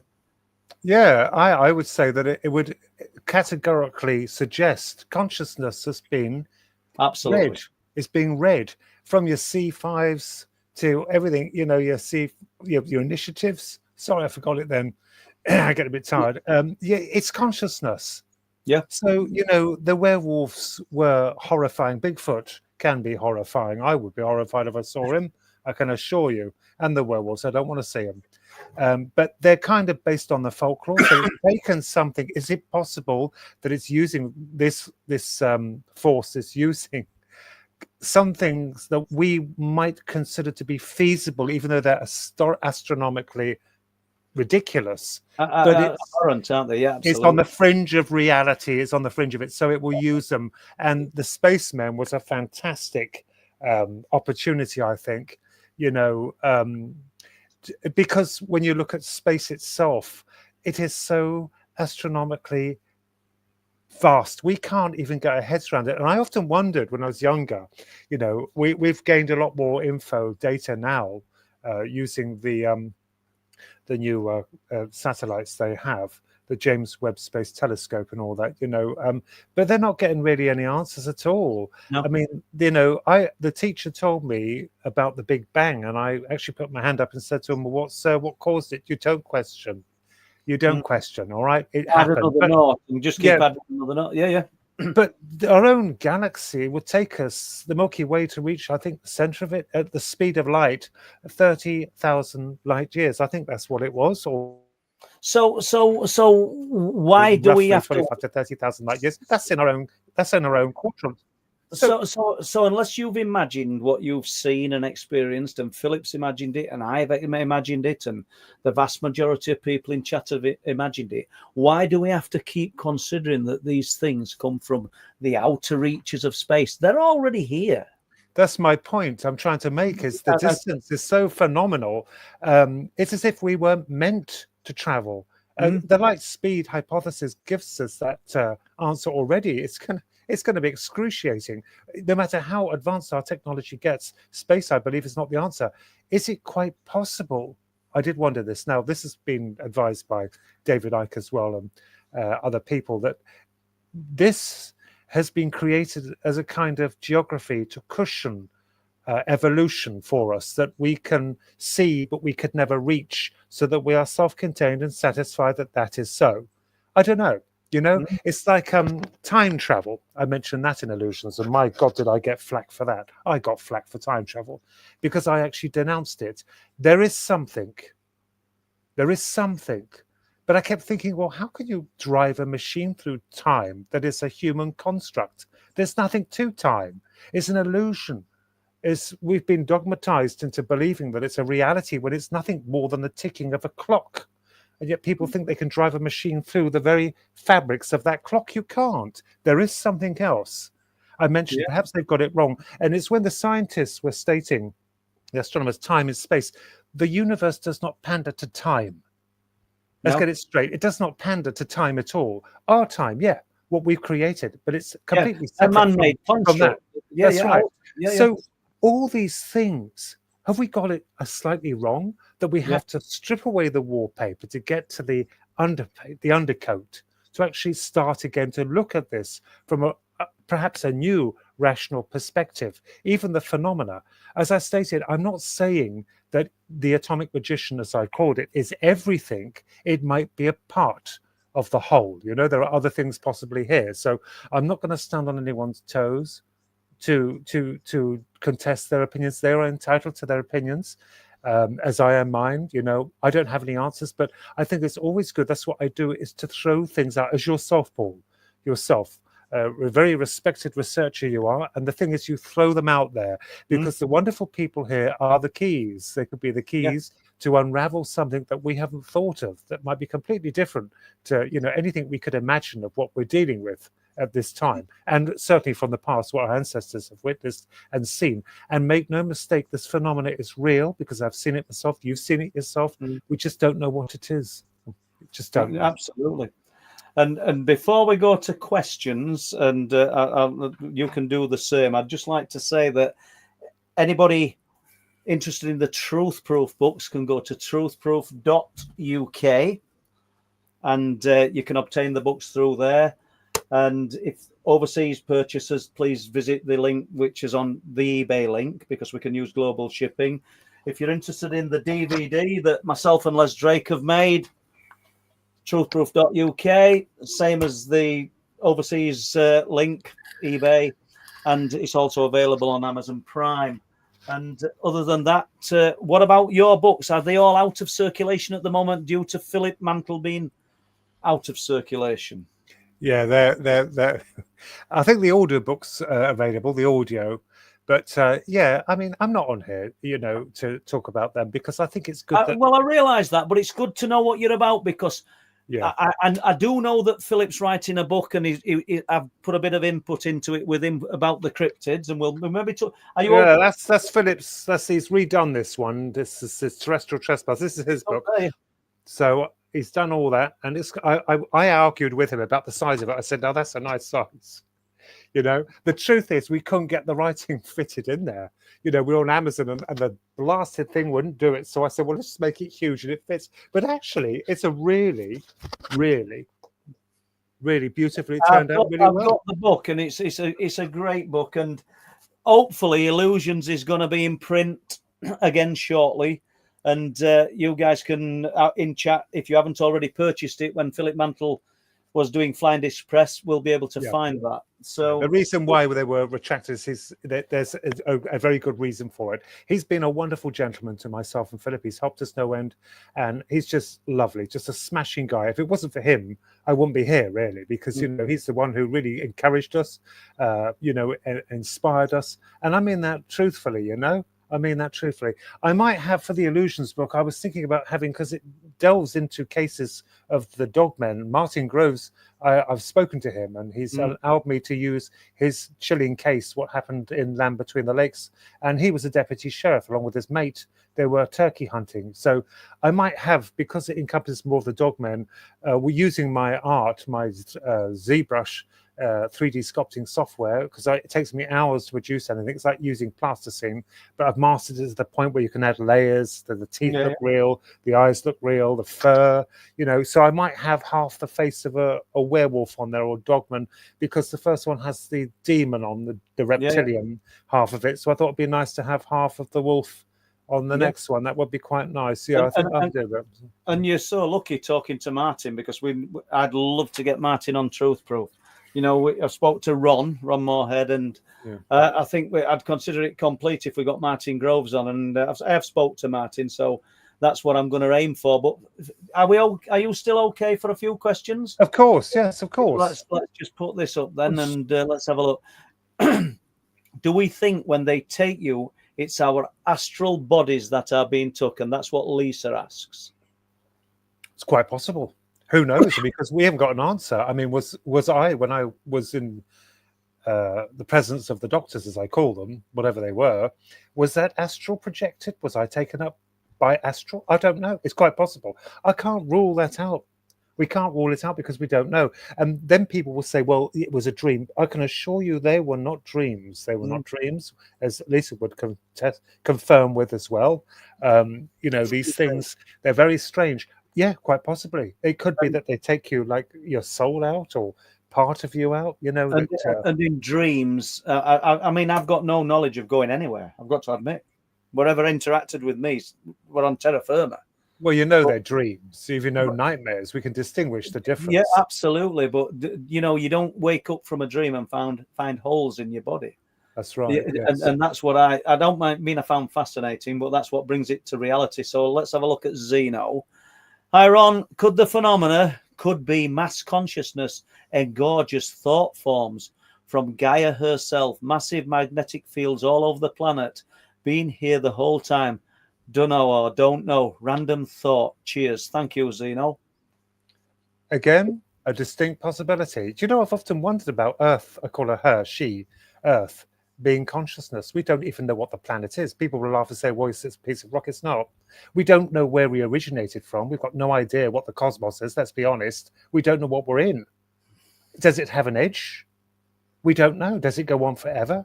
As I said, it doesn't pander to our kind of forms of physics, although I admire the scientists and astronomers for trying to, figure it out. We have to, I mean, yeah, it's quite possible. It could well be something around the Earth, or whether the Earth retains our own consciousness, whether we feed the planet. Every mind feeds her, like a super consciousness, like its own network, a conscious network. That's his idea anyway. So it's a very good thought. Yeah, I like that. Once again, just before we go to the next question, we're still talking about externally what's out there, and I can't help but think that it's literally as thin as the gossamer.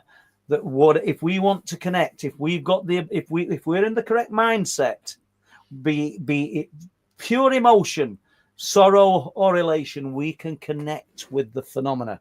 And I'm not saying that we can do it. We can do it at will. Let's rephrase that. The phenomena can connect with us. Yes, it's there. Right. It's absolutely there. Yes, absolutely yes, absolutely. That's a good question. I like that. Yeah, I don't see any reason why not.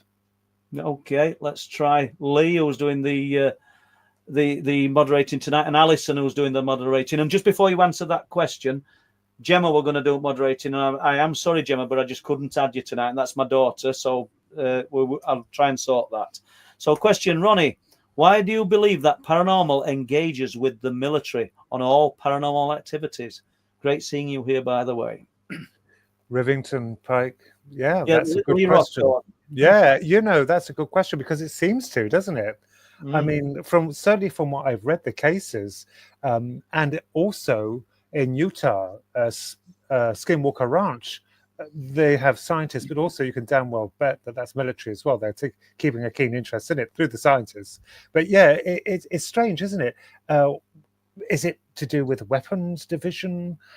Is it keeping abreast of our own capabilities? They are the elite, the military, the forefront of, they're very smart as well, very smart, very, very smart. As possibly why they would be interested in them, because of their knowledge of, that they seem to be ahead of us, and they will be. The Area 51, obviously, experimental aircraft and things like that, rumored to come from there. We can't say for sure because it's off limits, but it's quite feasible, yes. It is mainly military. And I've read cases of troops at war, military again, seeing these things. They're seeing reptilians, and being attacked by them, these UFOs attacking them. And there was one disturbing case of the sources actually opening fire on them, I believe. Yeah. But a very good point. Absolutely, yes. It's quite feasible. The only thing I can think of, I think, we all have our own ideas, and this is only mine, but they're innovative, and the operations they perform, they will keep abreast of it, which goes to show, doesn't it? Why? Is it because it's limited? Is it reduced to only visiting us for a while? That what I mean by that is entering our own airspace briefly.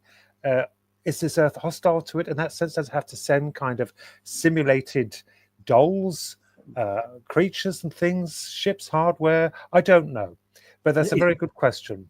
Is this Earth hostile to it? You mean the environment? I meant the environment. Yes. Don't you think that mankind is hostile to it?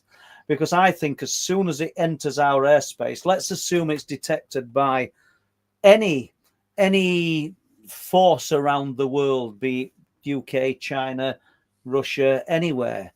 if they thought that they could sort of intervene and apprehend it and contain it, to glean the information from it, that might be one of the reasons, because we're just hostile to everything.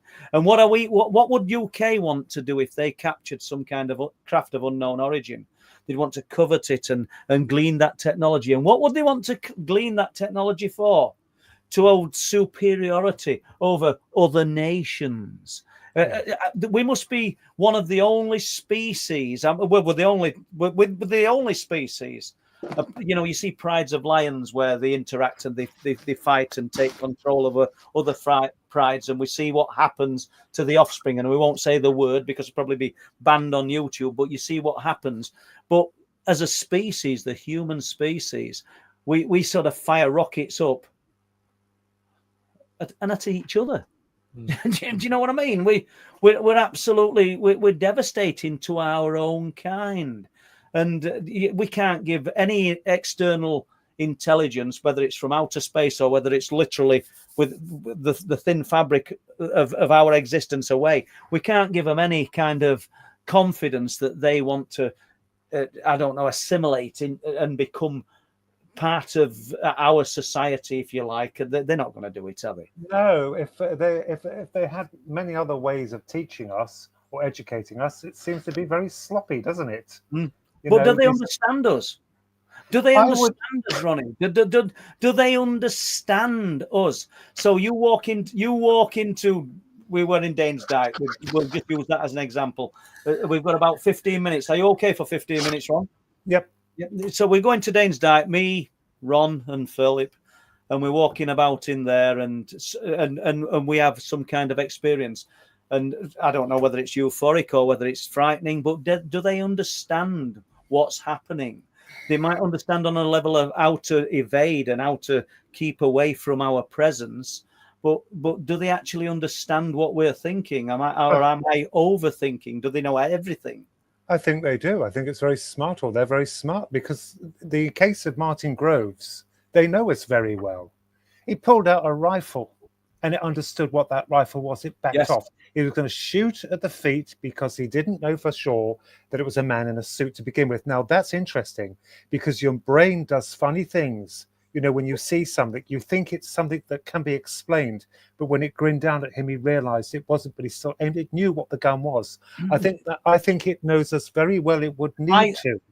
I think you're right there, and I think Martin's right. But I've also considered, what if there's a change in, I don't know, the chemicals within our body, and we're giving off something that dictates that we're going to war. And that's the feeling. That's what it understands, and not that it understands what a rifle is. Do you know what I'm saying? I get your point. That's a good point. It's a valid point, and I love it because we bash it all out, don't we? I mean, yes, certainly on a psychological level, yes. It's like, as I said about the AI art, the greys, they always differ. Is this possible? It's something like that. Are we dealing with an actual living consciousness? Or is it itself artificial intelligence, advanced artificial intelligence that is learning? We don't know. I mean, that's not my opinion. Someone else mentioned about it being an AI consciousness. That's not my theory. Someone else came up with that, which I thought was interesting. Again, is a possibility. I love it because we consider this. We consider every aspect. Kick these ideas around, from spacemen to the dead, to a consciousness that is perhaps interdimensional or brushing against Earth, to us creating this. We don't know, but I will tell you this. I find it absolutely fascinating that we continue to pursue it. We do see it. I've seen nothing since 2016. Those 3 lights that descended, I've seen nothing more, nothing at all, nothing. So, but you see, when I mention my encounters to people, it seems quite a lot. If I did a full, view of them, it would seem a lot within the space of an hour or two. But really, it's not when you span it upon nearly 60 years. It's not that much at all, really. It's absolutely a blink, isn't it? Yeah, that's right. That's right. And they're very brief. They have always been very brief. You know, very, very brief. And it's interesting. I love reading other people's accounts. There's a book here. Now, I never knew of this. I'm going to show you this. This is, I think I'm allowed to put it on here. It's to do with cattle injuries. I won't say the other word. Yeah. Has anyone seen that? Because I've only just heard of Snippy. We had Katie Page on, myself, when me and Les were doing the live streams. We had Katie Page on a few months ago, and she just published the book with the animal fatalities, and it's an interesting. I haven't seen that one, and I've never heard of Snippy, but it goes back to the 60s. You see these injuries. I did catalogue some cases of people that have been discovered in a state of Snippy, but this was through the conventional flying saucers. I think there's some from North Yorkshire. We aren't going into detail. There's some that came out of North Yorkshire, which is literally 25 miles away. Fascinating. But do you know, Ron, obviously finish what you're saying, but we've got 10 minutes now. Just want to get through a few questions if possible. Okay, because right, let's have a look. Ron, think the memories of people who've experienced encounters with the phenomena are merely snapshots of experience. Does the phenomena have any ability to freeze time whilst it observes us? I guess we don't know, but that's interesting because, as I mentioned about time, but that aside, when those lights descended, it's as if they had closed the road off. They'd stopped people coming in. There's always people walking backwards. If this is 11:15 at night, for God's sake, it's pub night. There's people walking. There's cars coming. Not one car, not one person, nothing. So that's a good point. Can it freeze the environment? I think it can. They're able to do it. Whatever it is, it can. It did. I mean, I might be wrong, but my God, that's a Saturday night. It's pub night, for goodness sake. There was no one, nothing. It's an interesting absolutely brilliant point, that question, isn't it? Because whatever it is has the ability to sort of pick us off and encapsulate us. And like you said, there was nothing, and it was pub night. So what happened? There was no time lost. I did check afterwards. There was no time lost, nothing at all. And then they went. They moved. One of them moved, or two of them. I can't remember the configuration. I was so stunned. They're huge. They're massive, right above our heads. One moved. It did something above us, and people say, "Was it personal?" I have got no idea. I don't know. I couldn't tell you. Right. So, and then they aligned in three. They were separate, and it's the way they moved and went. And you try. If I could, I wished I'd recorded it. But there again, people might say if I had done that it's CGI. You can't win with it. You can't win. We're not. It's enough for some and not enough for others. So let's have a look. Steve Collin, the Bible is the best book on alien tech and abduction there is. Yeah, well, I'm not going to say yes or no, Steve. There's lots of religious texts that depict and talk about things of what we would call unexplained phenomena, but you make a great point. Absolutely, yes, absolutely, I agree with that.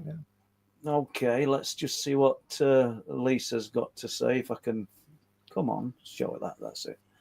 Again, I don't think it's our planet. I think we live here with them. Yeah. Well, it would appear so, Lisa. It would appear that. I don't know. I mean, I can only speak from my own views, but whatever it is it's literally a thought process away. Yeah, I want to add to that because it could be Antarctica. What are they guarding there? We've heard the rumors. Yeah. All right. Or they could come from beneath the ocean. Yeah, who knows? I mean, that's a good point, Lisa. Yeah. And I'm just scrolling down. I really don't know what questions we've got here. And so I do apologize. That's all right. I see our Gemma's still in here. And there might not be no more. Oh, we've got one here. So apologies. Let's have a look. Tetrastatic. Sorry, Ron, but politics is a big part of what we divulge. They've always been in control of what we consume. I'm not going to argue. I'm not going to argue with that. That is a valid point. But who is above that? Yeah, good point. I'm not going to. That's quite true. Yes, absolutely. But who, if there is something above that, something to consider. Yeah, I think there is something above all of it, isn't there? There's a driving force. Let's look. Tino, Hello, Ron. Seems to be an iconic influence that is abound on the planet now. Okay. Yeah. Tino, absolutely. Yes, I actually have thought that many times. In fact, look at the tobacconist I spoke about, what he said, and that really, really hit home. You know, I thought about it. The lovely gentleman, and for him to come up with something so stark as that, you know, and I think this is a shared thought. I think it's becoming more prominent now because as we're seeing the way we're going, it's not very nice, is it? I mean, you know, when you stop praying on the streets, what does that tell you? Dogs? Absolutely. And Smoke? there's a reason the tobacconist, just in 2 lines, tell us what he said. And because this question kind of echoes. Go on, what did he say? Yeah, he said something about the demons are in possession of the world or something like that. I can't remember what I first said, but it's to the effect of that we were under a demonic influence. Okay. And for him to come out with that, and because I was absolutely gobsmacked. So Joseph says, could there be demons from the Middle Plateau, a term coined by Malachi Martin? If so, what would their purpose in appearing be? What do they achieve by showing themselves to humans? You're asking a question that I couldn't simply answer. I just... Well, we must have visual context to understand a thing, must we not? Maybe they're working through us, Joseph. Maybe they need us as much as we need them. I don't know.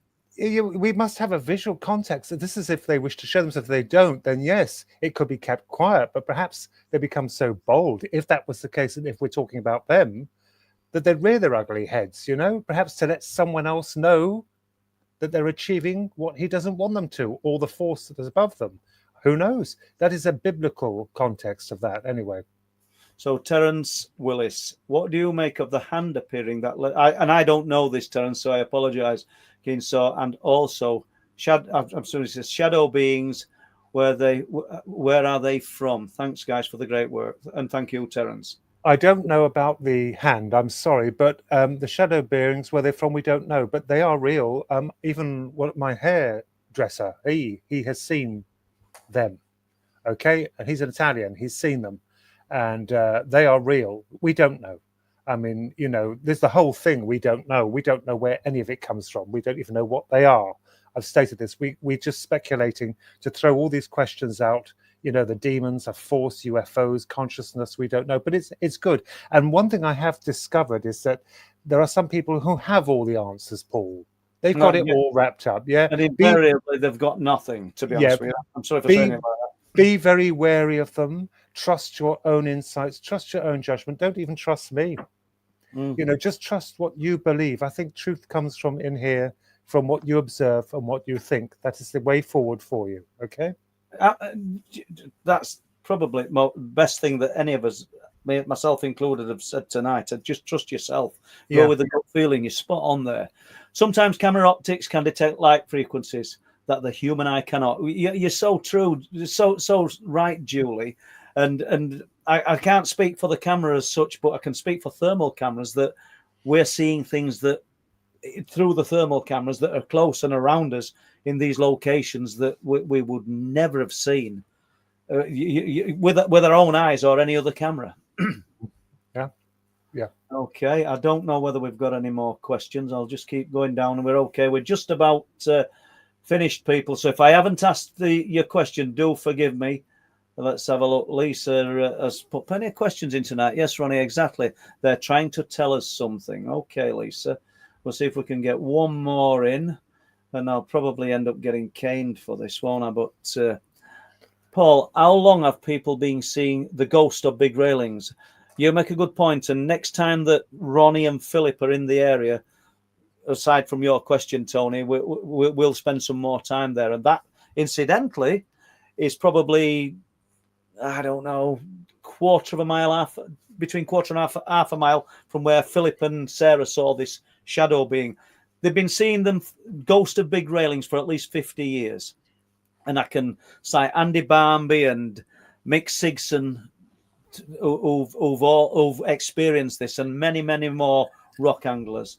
And I'll just end it there because I want to just see if there's one question that relates to Ronnie, because I think that we need to. Just about Wolflands. Thank you, Lee, and apologise for that. And we will just bear with me. Thank you for the donation, Lee, as well. Most appreciated. And let's just keep running down this because Steve calling. And we don't have a question here, and there's loads and loads of little bits of information. So I think basically all I can say to you, Ron, is would you come back on, even with Philip, and we'll share some more information? Because I don't think, to be honest with you, we've hit on anything specifically. I know we were going to talk about the cryptids, which is a subject that yourself and Philip have really embraced and sort of started to run with. I wouldn't say recently, but last few years. Am I correct? Well, through you, yes. You're the top one. You're the top dog. I'll say that tongue in cheek. Yeah, absolutely. Yeah. But so I hope that we can see you back on Truth Proof in, I don't know, in the next 2 or 3 months, and we'll get Philip on again. And I am looking here for a question. David I. Lended is lended for telling us where we're being sold down the river on the paranormal subjects. Briefly, are we being sold down the river? I don't know. I couldn't answer that. But yeah, I mean, Tetra is entitled to his opinions, and we don't know. I mean, it's quite feasible. Who can say? We just, all we do is document and bash out ideas with it. So yeah, you might well be right. We don't know. Well, as far as I'm concerned, thank you for giving us 2 hours of your time. Thank you for everyone in chat. It's been a pleasure spending the last 2 hours with you all. And Ronnie, thank you very much. Thank you, Paul, and thank you for having me on. You're welcome.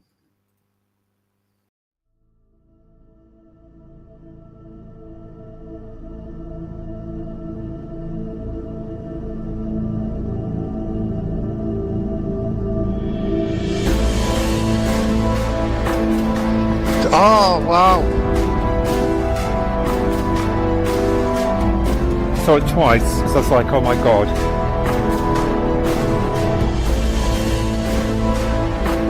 That was just weird.